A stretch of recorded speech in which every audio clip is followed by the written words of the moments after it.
nhom cana som khát phanh công của cana cha cột rõng nâng chấm riệp xua chụp bố là gì lòng ta bóng ôn tặng đài tai tạm đan tu sna sai videoរបស់ខ្ញុំបករណាខ្ញុំបាទនៅក្នុងថ្ងៃនេះហើយពីវីដេអូមុនខ្ញុំបាទបានប្រកេនថានឹងចូលដល់បញ្ញកិរិយាវត្ថុ3យ៉ាងណាអញ្ចឹងបញ្ញកិរិយាវត្ថុទាំង3យ៉ាងនេះណាអញ្ចឹងមុននឹង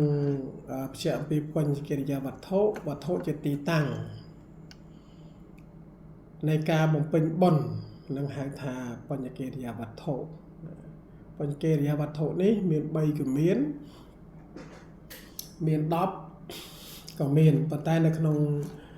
ពួក3នេះគឺមាន3ដែលទី1ទាននមយៈបុណ្យសម្រាប់ដោយការបរិច្ចាគទាន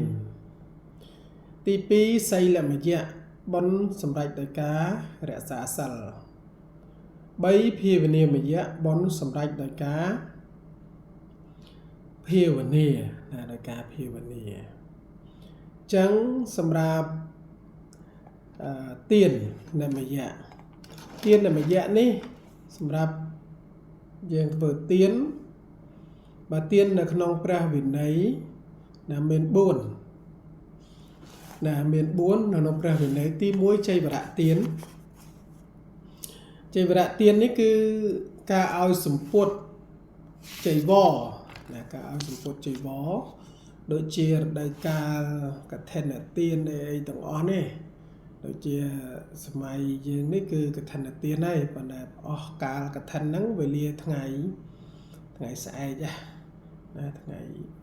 15កើតខែកដឹកនឹងអស់ទី2បណ្ឌបាតទានការឲ្យភោជនចំណីអាហារចំណីហ្នឹងទី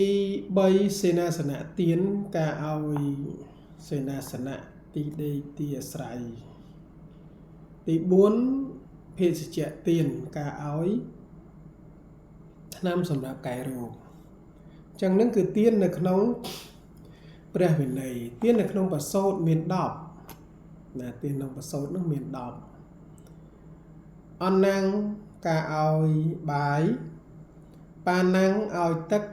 វត្តថាំងឲ្យសម្ពុតយាណាំងឲ្យយានមាលាឲ្យផ្កាកម្រងកនថាំងឲ្យគ្រឿងកោប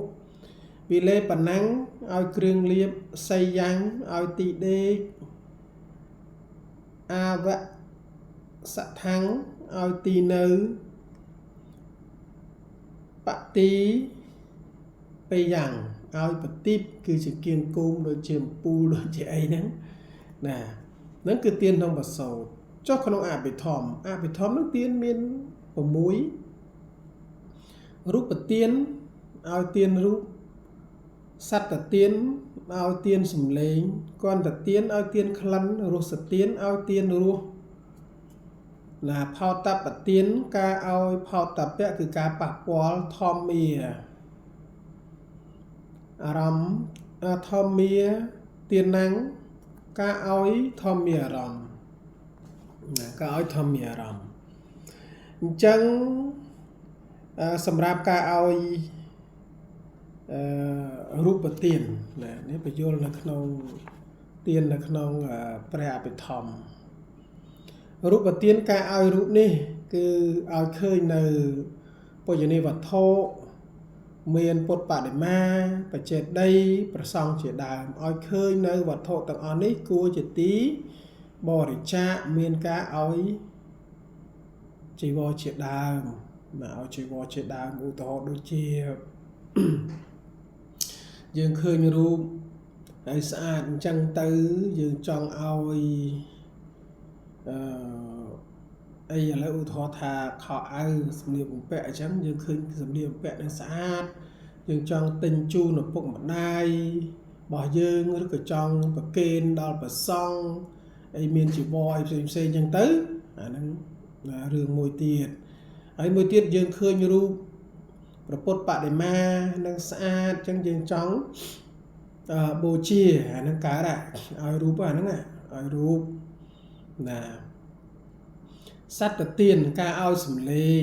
បានដល់ការស្ដាប់ពធទេសនាបានដល់ប្រសង់ចំរើនព្រះបរិត្តស្ដាប់ការឃោសនាធ្វើជាកុសលអីផ្សេងហ្នឹងណាឲ្យមានការរក្សាសិលណាឲ្យទានអីជាដើមចឹងទៅដោយសារការស្ដាប់ណាការស្ដាប់ហ្នឹងគន្ធៈទានហ្នឹងបានដល់ការឲ្យការធំក្លិនណាដូចជាក្លិនផ្កាឈើក៏អូបក្លិនគ្រឿងក៏អូបអីផ្សេងអញ្ចឹងដែលចិត្តយើងហ្នឹងនឹកបង្អោនចូលទៅបូជាពុទ្ធពធប្រសង់អីចឹងអាហ្នឹងខាងក៏អូបចុះបើក្លិនមិនក៏អូបក្លិនស្អុយសម្រាប់យើងជាបទជននឹងយើងមិនអាចបង្អោនចិត្តបានទេយើងក្លិនស្អុយអីវងកញ្ចក់ដូចជាក្លិនថាផោមឯណានេះស្រែកអីតែពិតអាក្លិនហ្នឹងបើយើងតម្កល់នៅក្នុងអសុបកម្មដ្ឋានអីជាដើមហ្នឹងទៅអាហ្នឹងវាជាការឲ្យជាកុសលមួយរសទាននេះការឲ្យរសប្រៃសាបលវិញជូចត់ខាអីចឹងទៅគិតដល់ការបរិច្ចាគដល់ឈ្មោះយាចកឬក៏សាមណៈព្រាហ្មណ៍មេដាបេដាគ្រូឧបជាយាចារឬអ្នកមានសិលជាដើមដោយសារអីដោយសាររសឆ្ងាញ់នេះយើងនឹកឃើញអ្នកខ្លះបានហូបអីឆ្ងាញ់អញ្ចឹងតែតែនឹកដល់ឪពុកនឹកដល់ម្ដាយចឹងទៅបើអ្នកមានឪពុកម្ដាយបើអត់ធ្វើមិនគិតតាមអត់តែបើមាននេះទៅក៏រលឹកនឹកឃើញចឹងចង់ទិញនៅរបស់របរនោះចំណីអាហារនោះជូនទៅដល់ឪពុកម្ដាយឬក៏អ្នកណាដែលមានឧបការៈមកលើខ្លួនយើងឬក៏ធ្វើជាទានដល់ប្រសងអីជាដើមអញ្ចឹងទៅណានឹងអញ្ចឹងដូចជារដូវកាលខែអូអំបុកអីឃើញដុកស្រួយអញ្ចឹងនឹកឃើញដល់ឪពុកតែមានថ្មិញនៅពេញមាត់អីចឹងទៅក៏ចង់ទិញជូនគាត់ចឹងឲ្យគាត់ខូបឲ្យប្រសាចឹងគាត់ចូលចិត្តអីចឹងណាបើឪពុកម្ដាយអត់ថ្មិញទេទិញទៅបានតែខ្លួនឯងហ្នឹងទៅឪពុកម្ដាយអត់ថ្មិញអញ្ចឹងណាទិញកលីងជូកទៅបានហូបខ្លួនឯងនឹងដែរណាផលតាបទានបានដល់ការប៉ះពាល់នេះមានពូក្រែខ្នល់ខ្នើយអាសនៈវិចិត្រអីផ្សេងហ្នឹង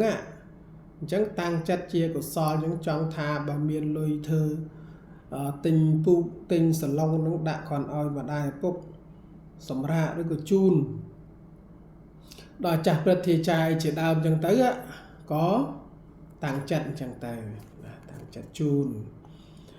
ណាហើយមួយទៀតធម្មាអារម្មណ៍ទានហ្នឹងគឺផ្លូវចិត្តការរលឹកនឹកឃើញពិចារណានៅអារម្មណ៍ណាមួយជាកុសលដែលកើតឡើងនោះណាកើតឡើងតាមមនុស្សគឺតាមចិត្តហ្នឹងបានដល់ការរលឹកដល់អវាទរបស់ព្រះសម្ពុទ្ធអីផ្សេងហ្នឹងដែលយើងបានស្ដាប់បានរៀនមកនោះយើងរលឹកនឹកដល់អញ្ចឹងក៏យើងចង់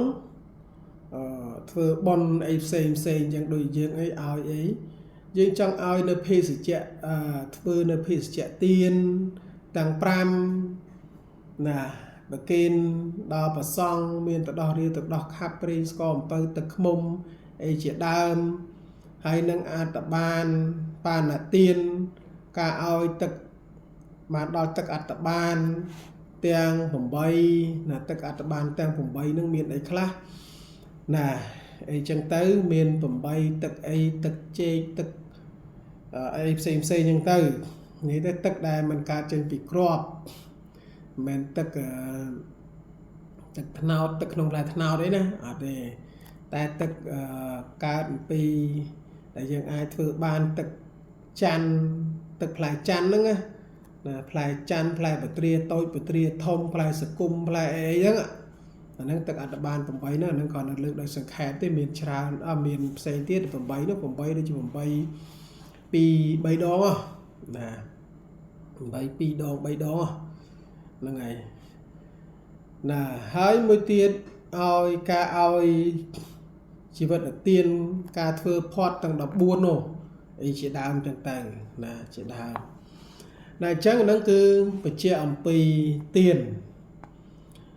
នៃមយៈនោះដល់ខ្លីមកប៉ុណ្ណឹងអញ្ចឹងចូលដល់បន្ថែមនៃទៀតគឺបុណ្យណាបញ្ញកិរិយាវត្ថុនោះនិយាយដល់បុណ្យណាមកពីពាក្យភាសាបាលីសំស្ក្រឹតអីជាផ្សេងអញ្ចឹងទៅបុណ្យហ្នឹងអញ្ចឹងនឹងបញ្ជាក់អំពីបុណ្យហើយបុណ្យនេះគឺមានបទថាអត្តសត្តានំបណ្ណាតិសោធេតៃតិបញ្ញੰធម្មជាតិជំរះនៅសន្តានចិត្តឲ្យផូរផង់ស្អាតអានឹងហៅថាបុណ្យណាបុណ្យនឹងខ្ញុំកណាខ្ញុំបានមិនវឹកហៈអីនៅក្នុងនេះអីបន្ថែមទៀតទេគ្រាន់តែលើកមកប្រកេនប៉ុណ្ណឹងអំពីការដែលយើងបញ្ញកិរិយាវត្ថុហេតុនៃការបុណ្យវិញលើកអំពីទានមកមួយអញ្ចឹងនិយាយដល់បុណ្យនេះបកណាគុណម្ចាស់ស្ដាប់ឲ្យតន់កន្លែងនេះ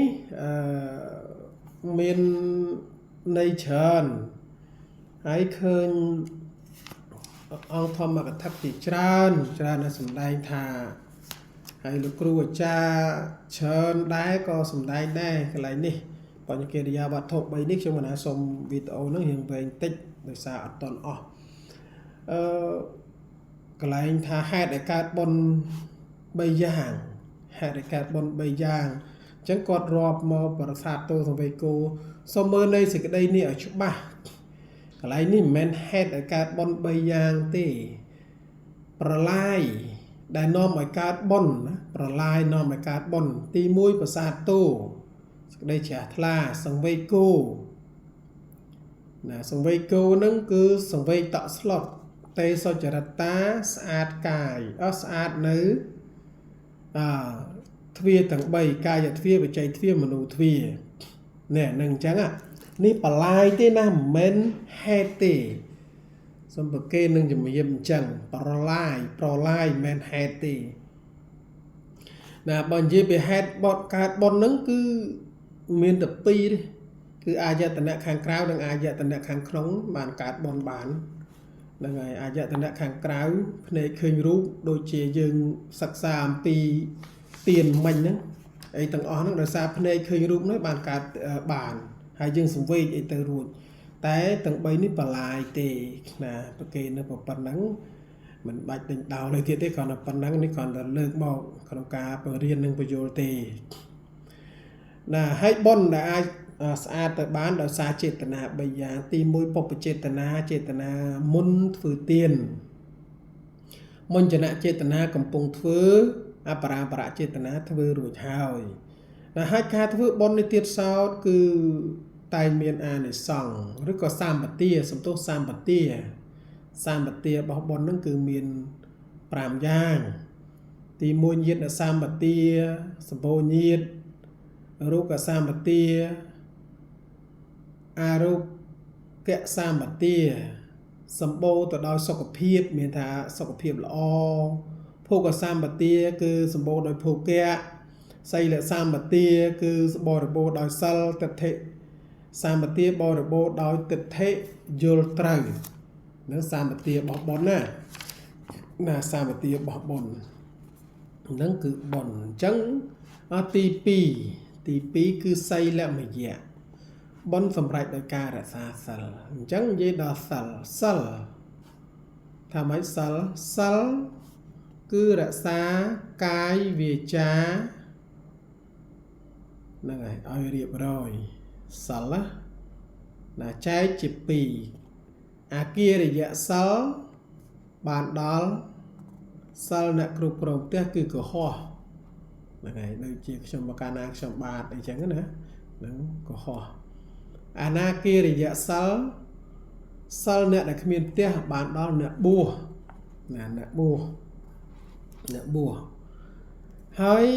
សិលនេះ យើងបែកទៅមាន2ទៀតមាននិច្ចសិលអបោសតសិលហើយសិលដែល2ទៀតគឺសិលប្រព្រឹត្តដោយអីចារិកសិលសិលប្រព្រឹត្តតាមពុទ្ធបញ្ញត្តិវាជារសិលសិលវាចាណាមិនបំពេញវាចាមិនបំពេញណាអត្តរិទ្ធសិលណាហើយមានសិលនឹងមាន2នឹងច្រើនណាច្រើនទៀតខ្ញុំលើកចូលមួយទៀតត្រង់កន្លែងសិលមួយទៀតគឺចេតនាសិលនឹងកើតដោយចេតនានឹងបានដល់យើងកុហកនឹងយើងប្រសក់នឹងគឺសិលកើតដោយចេតនាបញ្ញត្តិសិលបានដល់បញ្ញត្តិនឹងដូចជាភិក្ខុអីចឹងសិលរបស់លោកគឺមិនកើតដោយចេតនាទេកើតដោយសារចតុតកម្មវាចា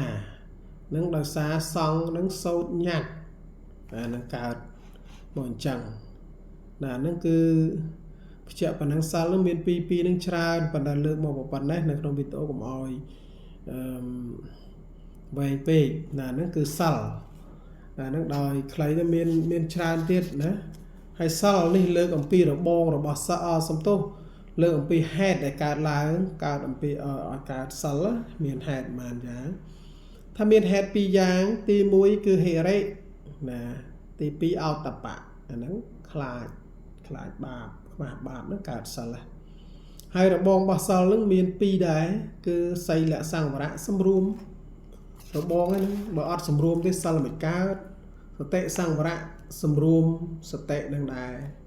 ណាមិនថាប្រសងឬក៏កុហកទេទាំងពីរហ្នឹងទាំងសម្រួមទាំងមានសតិហ្នឹងគឺដូចគ្នាណាហ្នឹងចឹងហើយធម៌ទាំងពីរនេះក៏យើងអាចថាជាចំណីរបស់អបោសុតហ្នឹងក៏បានដែរណាហ្នឹងចឹងណាជាចំណីរបស់អបោសុតហ្នឹងក៏បានដែរណារៀងវែងបន្តិចណាអញ្ចឹងចូលដល់សេចក្តីល្អរបស់សិលណាសេចក្តីសុទ្ធល្អរបស់សិលហ្នឹងទី1គឺសិលណាបាននាំឲ្យកើតនៅភោគៈទី2កល្យាណៈ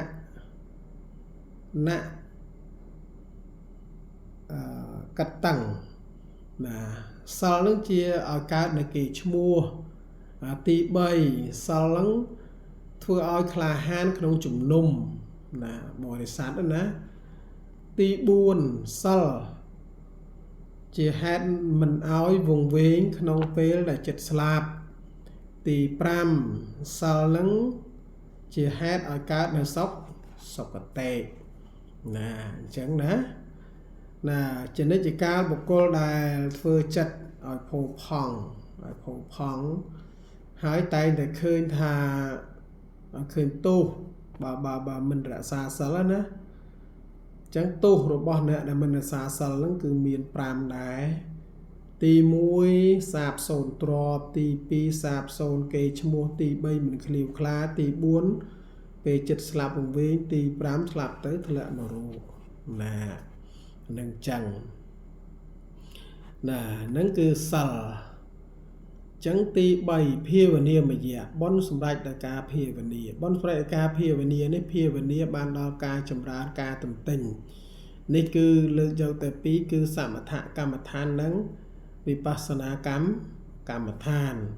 ណាលើកមកបញ្ជាក់ប៉ុណ្ណឹងកណាចឹងក៏លើខ្វះយ៉ាងណាបញ្ញកិរិយាវត្ថុ